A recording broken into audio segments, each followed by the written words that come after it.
physical evidence, dan proses. Tapi yang paling dasar itu 4P tadi. Misalnya jadi misalnya produk yang akan kita ciptakan atau kita pasarkan itu siapa ya?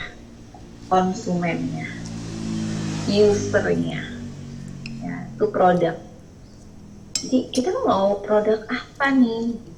Terus price, kita mau kasih harga berapa untuk produk ini? Lagi-lagi indikatornya, sasarannya siapa ya? Konsumennya, ya kan, price-nya ya. And then ada promotion, bagaimana ya cara promosinya, lagi-lagi siapa segmentednya, siapa sasarannya ya. Dan play, di mana, siapa lagi sasarannya, ya, di mana itu. Misalnya ada gini, pernah kemarin ngajar health entrepreneur di keperawatan, Bu, saya kan nonton film Korea, itu tuh alat-alat rumah sakitnya tuh keren-keren banget. Kita bisa nggak sih, Bu, di Indonesia kayak gitu?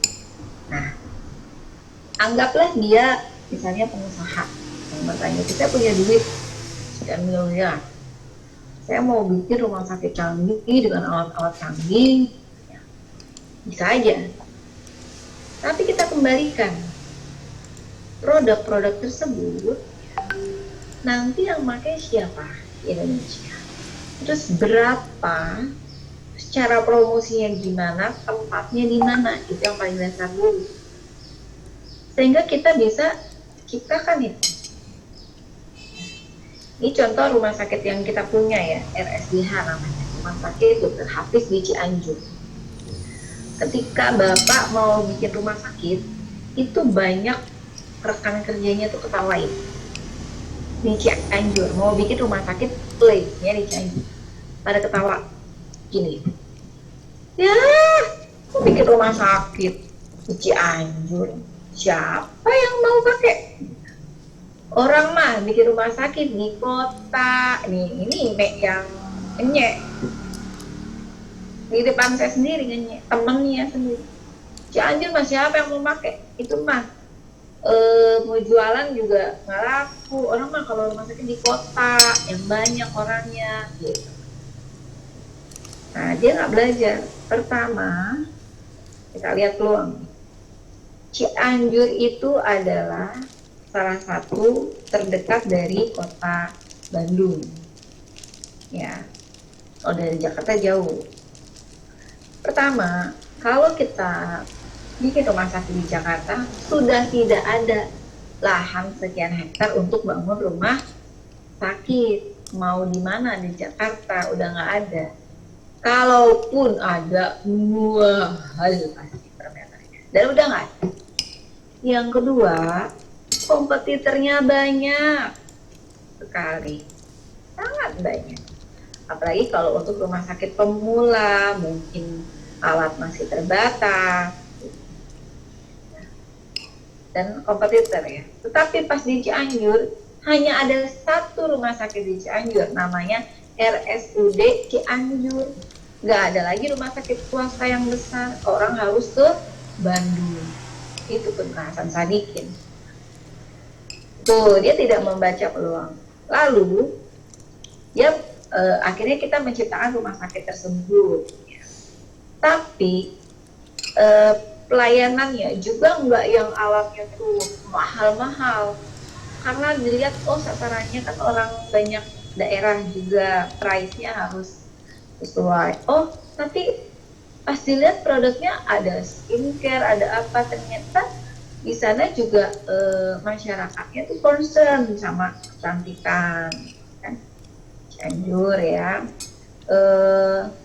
Terus bagaimana promosinya? Nah, dia promosinya memang di wilayah di situ ya, dia banyak kayak potongan untuk medical check up, terus layanan apa saja yang dimiliki gitu ya.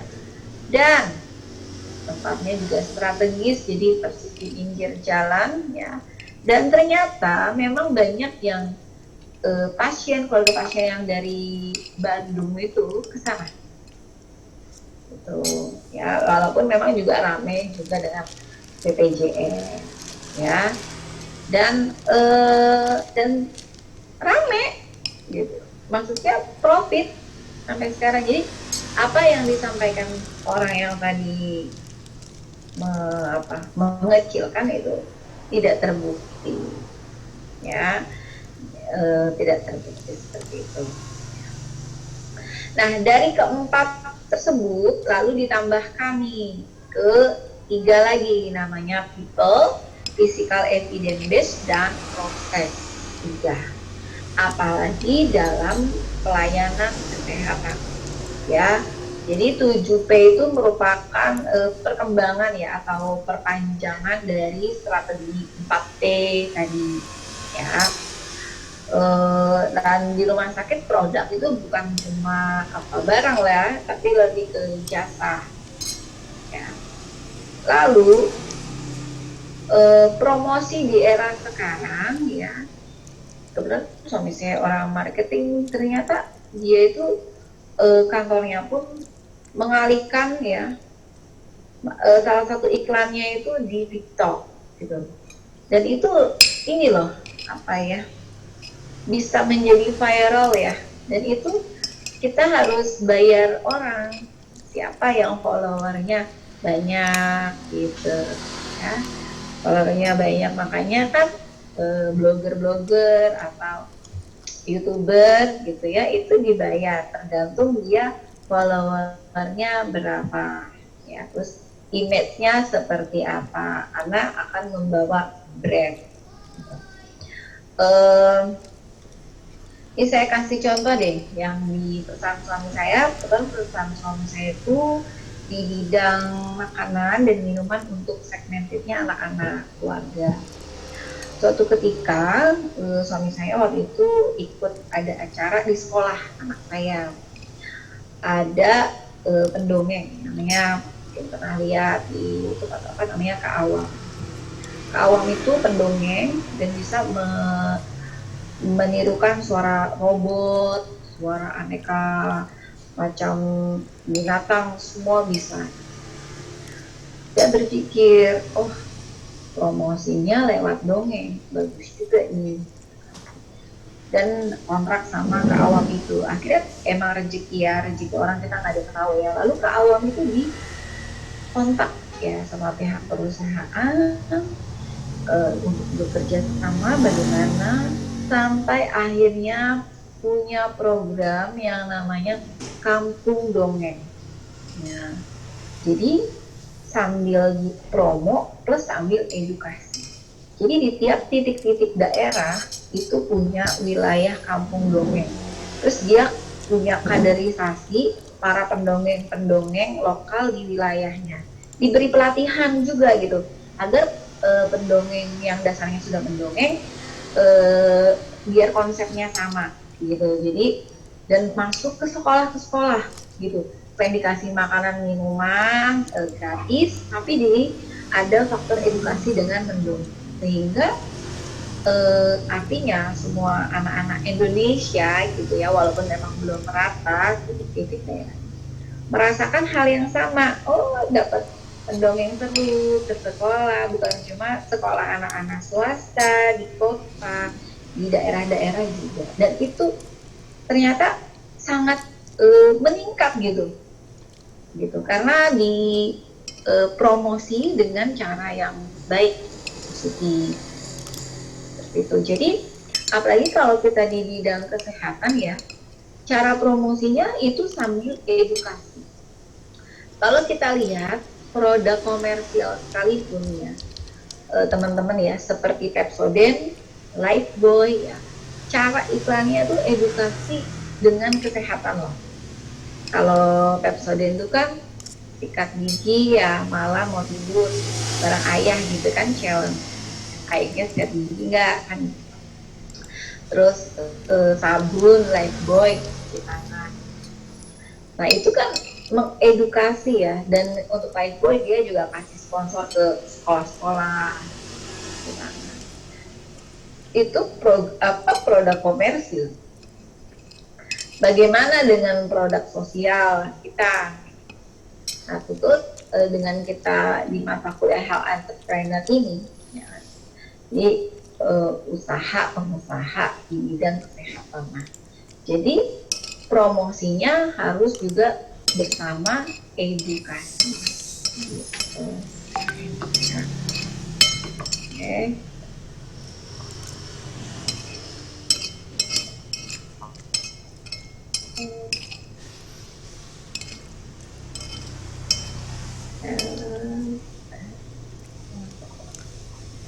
Sekarang kita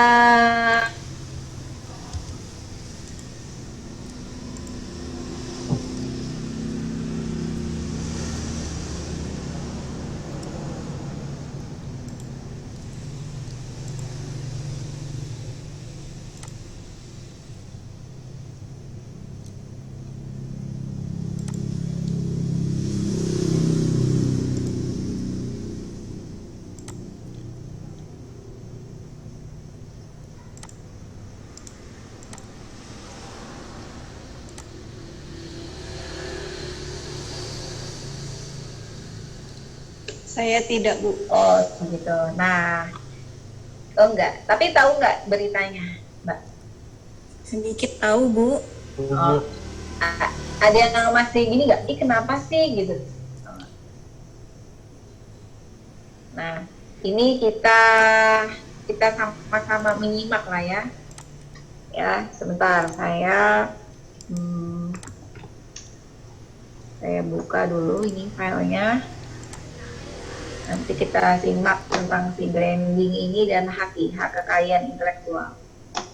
Ini jadi pembelajaran juga buat semua pengusaha dan calon pengusaha.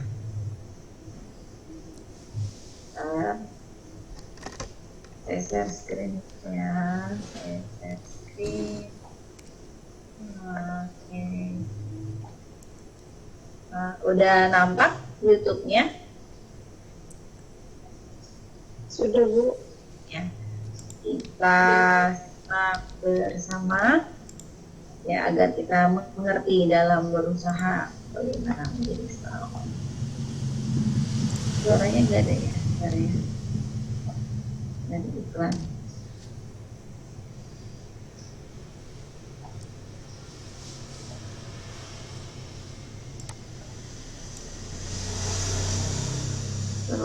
Nggak ada suaranya ya? Oh, sebentar. Mau mempelajari putusannya, jadi emang benar MS Glow itu didaftarkan lebih dulu. Merek MS Glow didaftarkan 8 Agustus tahun. Dari pertama. Saksi PS Glow menang gugatan lawan 1999, padahal merek MS Glow kan udah duluan didaftarkan. Jadi gini, setelah gue mempelajari putusannya, jadi emang benar MS Glow itu didaftarkan lebih dulu. Merek MS Glow didaftarkan 8 Agustus tahun 2018, sedangkan PS Glow itu didaftarkan 27 Oktober 2021. Store Glow terdaftar tanggal 31 Januari 2022. Nah, merek PS Glow dan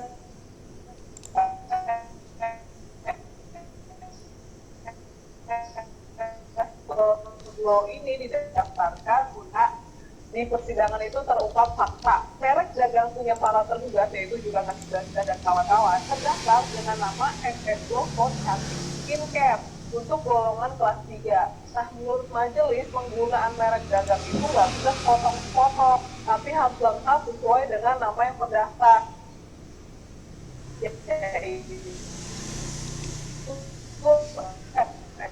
Glow Cosmetic Skincare untuk nama Siti Kosmetika Cantik tapi untuk kelas 32, yaitu produk berupa minuman teh terbuk yang tidak sesuai dengan produk kosmetik. Jadi untuk merek MS Glow di golongan kelas 3 itu tidak terlindungi oleh hukum karena kan terdaftarnya untuk golongan 32 yaitu serbuk teh tadi. Kalau yang kosmetik MS Glow ini belum terdaftar, yang terdaftar itu MS Glow Cosmetic skincare. Akhirnya, majelis berpendapat kalau si tergugat, yaitu Juragan Silsilah dan kawan-kawan, dengan melawan hukum dan tanpa hak menggunakan merek dagang MS Glow yang memiliki kesamaan pada pokoknya dengan merek dagang PS Glow dan PS Store Glow untuk jenis golongan barang atau jasa di kelasnya. Nah ini Assalamualaikum, hari ini si saya PS Store Glow-nya. Saya ingin meluruskan dan menceritakan duduk perkaranya dari awal agar semuanya bisa belajar dan lihat dulu sama-sama. Mulai tahun 2021, Bang Putra itu setuju untuk memfasilitasi tim untuk membuka lapangan pekerjaan di bidang kosmetika, yaitu kita kasih nama PS Store Glow. Jadi sebelum produksi di bulannya 2021, tim mendaftarkan mereknya dulu dong, PS Store Glow ke Dirjen Haki untuk mendapatkan pengesahan sebagai merek kosmetik. Terus sambil nunggu proses pendaftaran merek, tim mulai gencar nih iklan merek PS Store Glow yang akan di launching di media sosial. Ternyata pada saat baru mulai produksi, ada merek lain yang seolah tidak terima dengan merek PS Store Glow. Jadi nggak berapa lama ada laporan nih dari Mbak S ke Baris Krim Polri yang menuduh kita menggunakan merek sana tanpa izin mereka dan tuduhan penipuan. Sedangkan yang kita produksi adalah merek PS Store Glow. Lalu Bang Putra dan tim berupaya silaturahmi datang ke kantornya, tapi Mbak S minta agar Bang Putra datang sama saya. Dalam pertemuan tersebut kita sampaikan kita ribut, kita juga sudah menghentikan produksi, menarik produk dari beberapa reseller, bahkan Bang Putra sendiri ketika mediasi ingin menyerahkan PS Store Glow itu kepada Mbak S, berharap agar semuanya bisa damai. Tetapi upaya damai tersebut gagal lantaran permintaan dana yang sangat besar. Jadi pas malamnya kita mediasi dan ternyata gagal, besoknya Bang Putra dan tim kita jadi tersangka. Tapi alhamdulillahnya hati kita keluar karena PS Store Glow sendiri itu tidak sama dengan merek sana. Akhirnya Baris Krim pun menghentikan penyidikan dan sudah SP3. Sampai sini kami pikir sudah selesai, ternyata belum.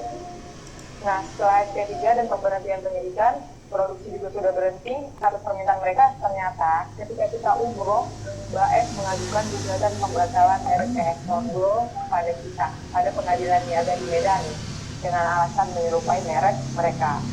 Lalu Majelis Hakim Medan mengabulkan gugatan Mbak S dengan pertimbangan satu, merek PS Store Glow dianggap menyerupai merek sana. Dan yang kedua, upaya pendaftaran PS Store Glow dianggap mendompleng produk sana yang sudah terkenal. Sedangkan pada kenyataannya, siapapun pasti paham banget deh bahwa merek PS Store Glow itu beda banget dengan mereknya Mbak S. Sedangkan merek Mbak S belum sekalipun mempunyai produk, jadi bagaimana kita bisa dianggap mendompleng produk mereka, sedangkan mereka tidak pernah berproduksi.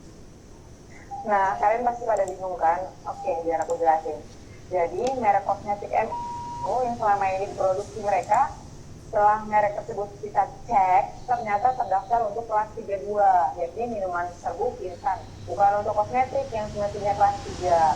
Dan merek mereka yang terdaftar itu merek kosmetik skincare di kelas 3. Tapi sayangnya mereka tidak memproduksi menggunakan merek tersebut. Mereka memproduksi menggunakan merek bukan kosmetik skincare. Jadi kenapa manajemen menggugat balik yang pengadilan Surabaya? Itu sebagai bentuk upaya membela diri. Nanti kita keluar. Ayo ke sana ya. Ayo ke sana ya. Udah kayak kita aja belum? Kok bisa sih PS Glow menang gugatan lawan Juragan 99? Padahal merek MS Glow kan udah duluan didaftarkan. Iya. Wah, gua mau Nanti itu daripada cuma Oke. Jadi itu ya teman-teman, ketika kita usaha, apalagi misalnya usaha kita baru, jangan lupa kita daftarkan merek kita, merek dagang kita, dan pastikan merek dagang kita itu tidak plagiarisme atau pastikan belum ada yang punya. Nah, yang terjadi pada kasus MS Glow ya bisa menjadi pembelajaran yang luar biasa bahwa jangan macam-macam sama si merek dagang yang terdaftar di HAKI ya. HAKI itu hak kekayaan intelijen ya. Jadi bahkan produk apapun ya yang teman-teman ciptakan, kalau memang itu dihakikan, contoh ya, ini contoh banget. Sayangnya kita itu nama kita adalah Sekolah Tinggi Ilmu Kesehatan Indonesia Maju. Ya, itu dari tahun 2000. Sayang, yayasan tidak menghakikan itu. Nah, yang akhirnya dia negara ikut, ya kan? Indonesia Maju. Tapi nggak apa-apa lah, gitu kan? Bisa memberikan manfaat, inspirasi. Tetapi kalau brand dagang itu jangan sampai seperti itu ya, fatal ya. Ternyata ada MS-Glow yang memiliki CV kosmetika, tapi di bidang minuman. Padahal dia mendaftarkan di MS-Glow for cantik skincare. Nah, ternyata nggak boleh separuh-separuh, harus full sesuai yang didaftarkan. Ya.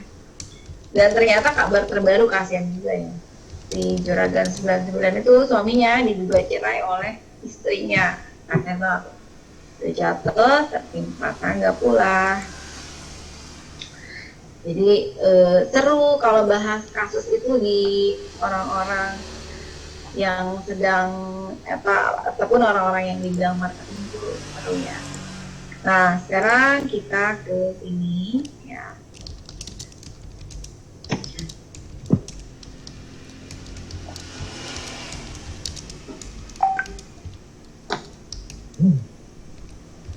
Nah, ini ya pembeda, ciri tersendiri, pengingat produk pertama, iklan kepercayaan.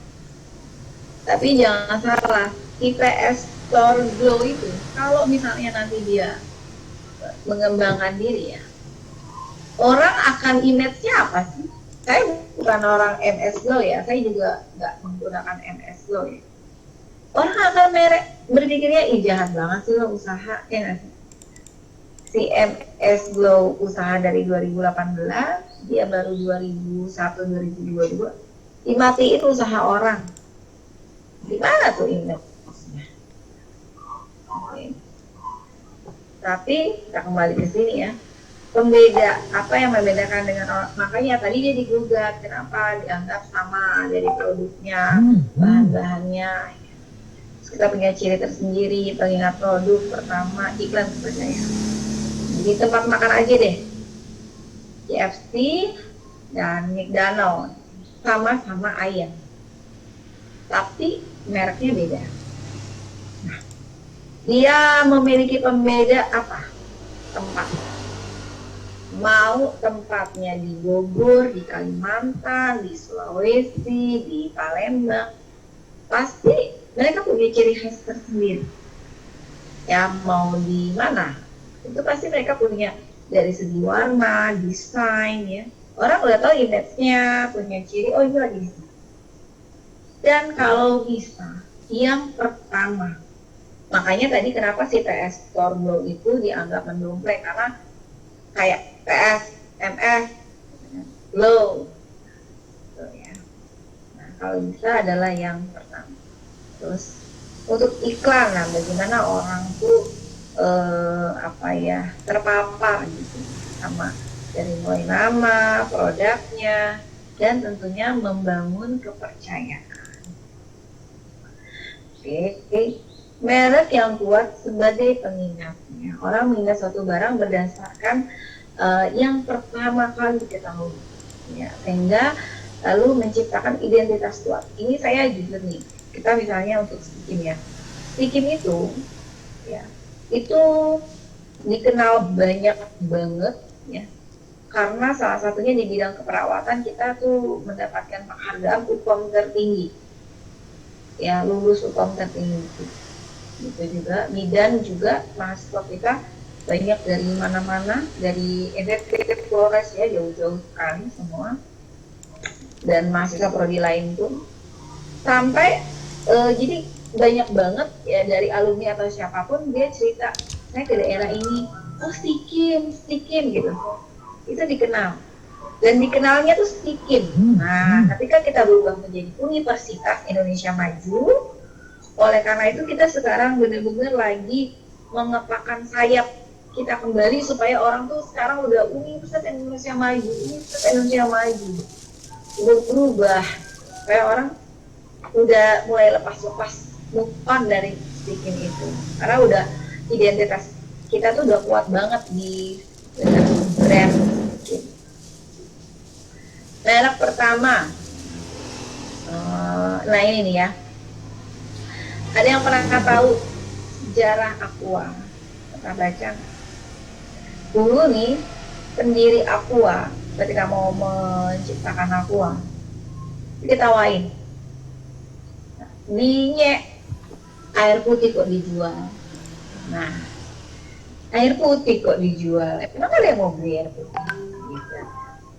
Ternyata laku gitu, dan dia adalah yang pertama. Nyawa ini kayak rumah saya nih fit, karena di tempat saya warungnya nggak jual Aqua, harganya beda, udah nggak apa-apa, soalnya carinya masih bagus gitu kan. Terus pembantu wanita,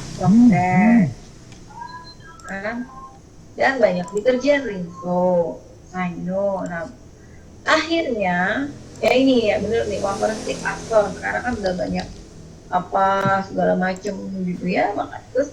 Tapi kalau teman-teman pernah makan pasta tuh sampai sekarang rasa coklatnya nggak berubah. Ternyata pasta gigi yang pertama itu odol cool, kita tanya Pepsodent ya, yang pertama. Pilok masih sekarang masih. Bayangkan semua brand ya yang pertama kali dia masih eksis. Karena apa sih? Kepercayaan. Ya, turun temurun ya kali ya. Saya di rumah itu Pepsodent tuh. Udah gitu dia tambah ini lagi, apa tuh namanya, bungkusannya dirubah, terus jenis-jenisnya juga, kandungannya mau yang apa-apa, mau dari yang 10.000 sampai 25.000, 28.000 ada ya kan. Ternyata ada isiannya apa lagi gitu ya.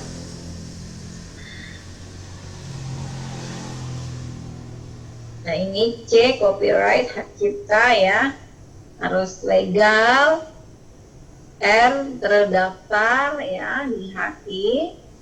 Terus TM, trademark, merek dagang adalah belum terdaftarnya. Jangan sampai sama ya. Nah ini logo ciptakan, merupakan identitas dari perusahaan Anda. Pentingnya desain logo untuk bisnis Anda. Selama proses desain, pikirkan tentang siapa Anda. Nah saya waktu S3 saya bikin aplikasi ya, untuk bikin aplikasi untuk mengukur intensi turnover perawat. Ketika saya bikin desain logonya, saya konseptornya, saya maunya begini ya, sama tim yang buat dia bikinin. Ini Bu, yang bikin kan bukan orang kesehatan. Gak boleh panjang, rambutnya pendek, telinga, oke Bu, ini lagi COVID, pakai masker, kalaupun nggak pakai COVID pesawat pakai masker ya.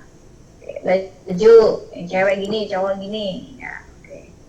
Oh, alisnya jangan gitu, kayaknya perawatnya galak banget. Oke, nah, oke.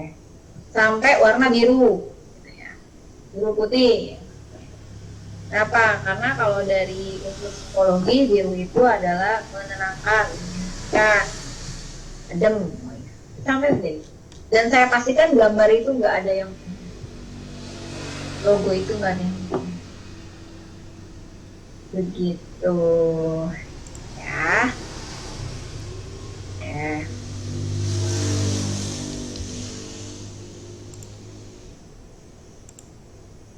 Terus lagi merek kolektif ini juga ya, yang mempunyai sifat ciri. Jadi ini lihat yang unggul siapa? Tupperware. Ini Twin Tulip Wear, dia tuh follower, maksudnya mengikuti. Tapi lihat deh eksistensinya.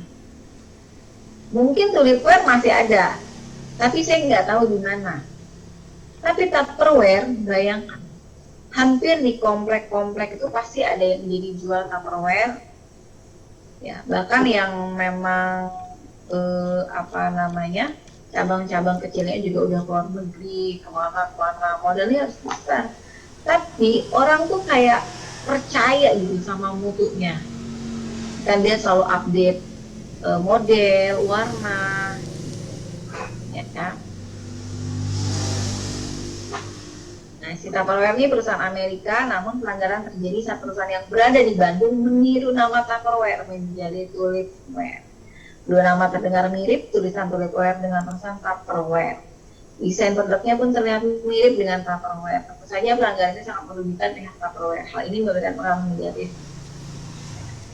Nah, tapi kalau si Tulipware nih waktu awal-awal promosinya dia di mall-mall tuh begini, tukarkan semua bahan apa alat makan plastik ya yang branding ya, bukannya plastik 5 ribuan, mau merek Lion Star atau apa gitu ya, itu kayak di kilo berapa, terus nanti kita tuh kayak tuker tambah kita mau Tulipware yang mana.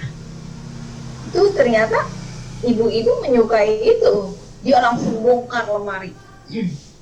Ada produk-produk tempat makan minum plastik yang udah nggak dipakai lama nggak nih, dikeluarin, bahkan Tupperware yang udah buluk-buluk dikeluarin. Nah itu kan kalau Tupperware itu kan biji plastiknya bagus ya, nah itu kayak emas, nanti bisa dilebur lagi tuh. Nah ini contoh restoran Tempo dulu, cita rasa bangunan penyajian tradisional berdasarkan pengalaman. Ya, jadi orang kalau ke restoran Tempo dulu jadi terasa oh ini. Ya. Sama kayak tadi yang McDonald, KFC ya, dia kenapa sih? Terus habis itu ada satu lagi apa namanya?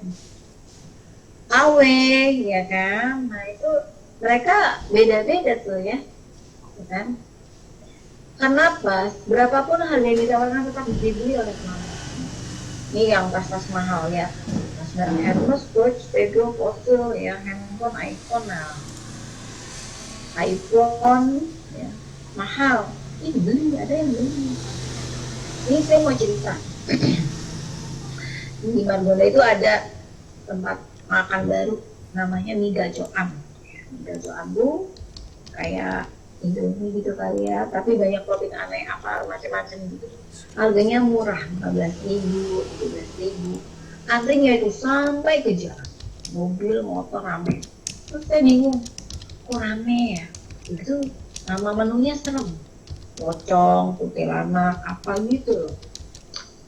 Kenapa masih rame? Oh ternyata segmentednya bukan untuk emak-emak kayak saya atau orang tua, mana mau kita antri-antri panas begitu, dan itu murah lagi. Murah tuh dalam arti enak nggak ya, kita kan carinya yang enak ya, nyaman gitu, nggak mau capek antri.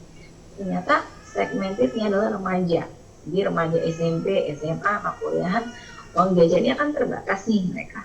Nah yang penting apa, nongkrong di kafe, dia jual tempat view-nya bagus, buat Instagram naik gitu ya, buat duduk-duduk gitu ya, antri nggak apa-apa gitu kan, gitu. Malah mereka tantangan antri, gila gue bisa beli dengan antrian sekian gitu remaja, murah, foto, ceklek ya udah itu udah puas gitu ya. Ternyata berbeda segmentasinya. Nah ini berdasarkan fungsinya ya, memiliki keunggulan dari produk ini yang paling cepat siapa juga ya. Bentuk merek ya, kita mau berupa apa. Nah ini salah satunya, apapun makanan minumnya teh botol, dia pernah jaya dengan makan bakso di mana aja, ini sampai mejanya nih di branding sama teh botol. Tapi dia mati sama apa? Ada yang tahu nggak dia mati sama apa? Teh pucuk. Ya, teh pucuk, dia mati sama teh pucuk, kalah. Kenapa teh pucuk? Botolnya kecil, simpel, murah. Harganya tuh murah, kalau nggak salah 3.500. Dan rasanya enak, nggak pahit. Gitu. Ya. Nah ini ya, supaya membangun kesetiaan, orang nggak beralih, terus kepercayaan harga tidak masalah karena udah suka, gitu ya. Terus repeat order dan melakukan pesan atau accessibility. Saya ya kalau belanja online, sebenarnya saya males menilai atau mereview sebenarnya. Kalau udah diterima, ya oke lah barang diterima. Awalnya juga saya males, enggak, udah aja diterima udah. Tapi ternyata itu bermanfaat untuk si penjual yang penjual. Pertama, kalau udah terima kita harus buru-buru langsung klik sudah diterima, karena uangnya biar langsung diterima sama si penjual. Itu satu ya, yang jangan kita abaikan. Yang kedua, review. Ternyata sepenting itu review. Kenapa? Kita memberikan review itu bermanfaat untuk orang lain. Mau beli lihat reviewnya, bagus nggak ya? Bagus nggak ya? Dan tentu masukan juga untuk si penjualnya. Saya beli nggak ada reviewnya, jangan diragu kan, Mas. Jadi kita inilah ya. Nah ini service branding ya, bagaimana kita membangun tadi kekuatan branding ini ya, dari sektor penjualan maupun dari bentuk dari produk maupun dari jasa. Tuh ya. Jasa tidak berwujud, layanan tidak dapat berpindah tangan, meningkatkan skill loyalitas konsumen. Ini rumah sakit ya, pelayanan kesehatan ya, dari berbentuk pelayanan. Nah, apalagi kalau misalnya di rumah sakit, misalnya pelayanan kita buruk di rumah sakit oleh perawat A, nanti image yang bukannya gini, perawat yang namanya Budi itu jelek ya enggak, tapi akan brandingnya apa? Rumah sakitnya. Jangan di rumah sakit itu perawatnya galak. Jangan di rumah sakit A dokternya nggak benar. Padahal itulah branding. Makanya kenapa kalau misalnya ada oknum orang yang nggak benar itu langsung di-cut ya. Karena apa? Jangan sampai merusak citra brand perusahaan.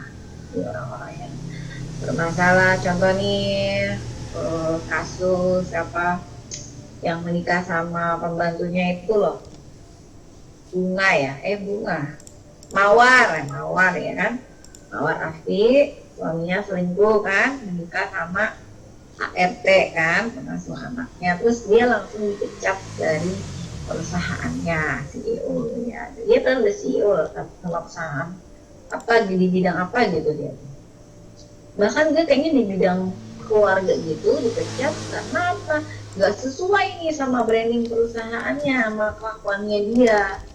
Jadi untuk menjaga citra perusahaan.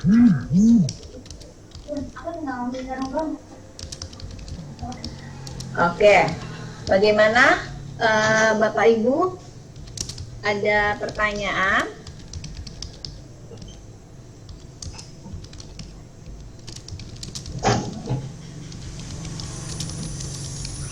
Silakan.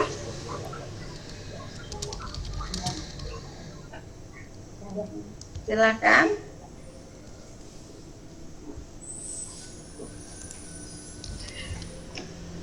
Oke.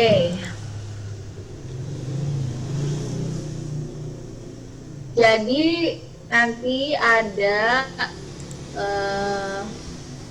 tentang studi kelayakan usaha, nanti saya kirimkan di Google Classroom. Lalu ada tentang proposal business plan.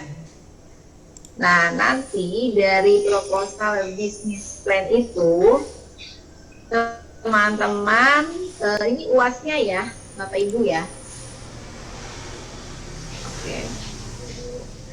Ya, UASnya itu kelompok nanti dikirim ke Google Classroom. Nanti saya materinya bisa dibaca ya dengan tentang proposal business plan, di mana proposal business plan itu ya.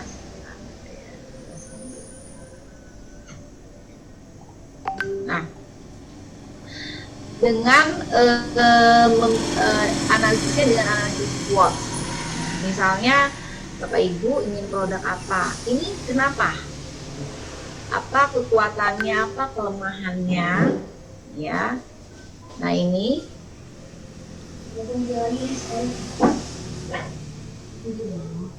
oke, ini bisa dilihat. Nah, nanti ada ini ya. Nah, ini lihat.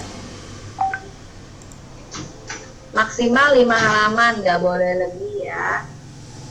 Tapi yang penting terukur, kira-kira apa judulnya, rencananya, ya.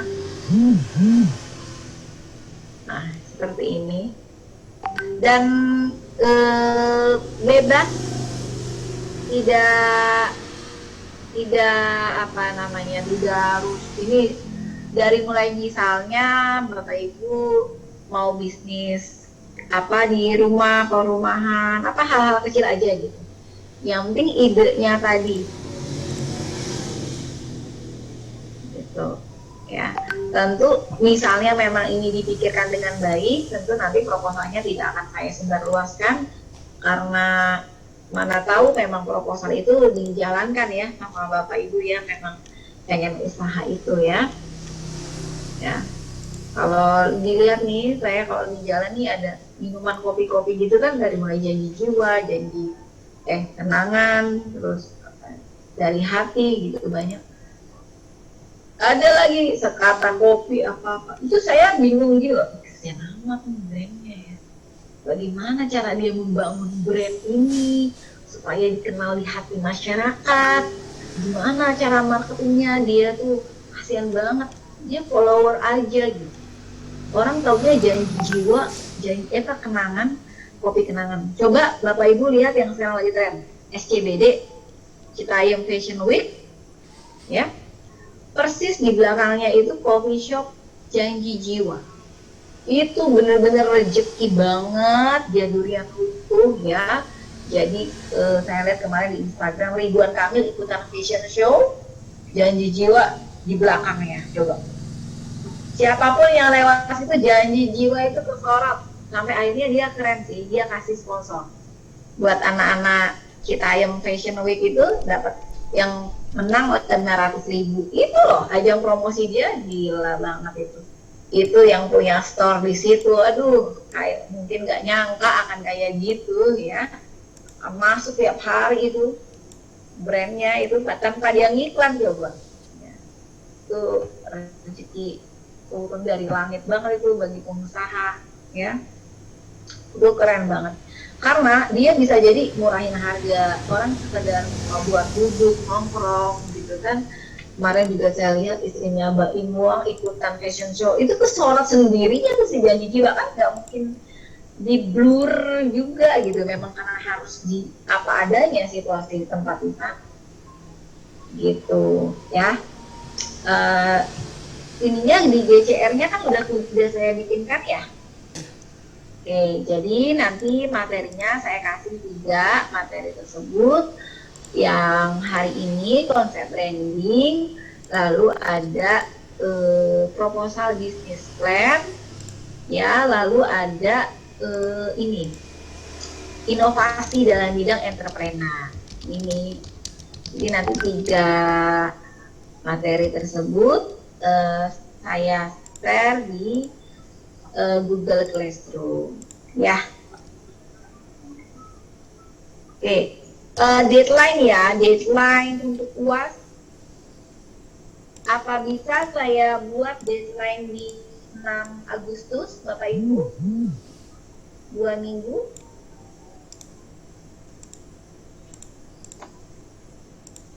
Bagaimana Bapak Ibu, apa bisa?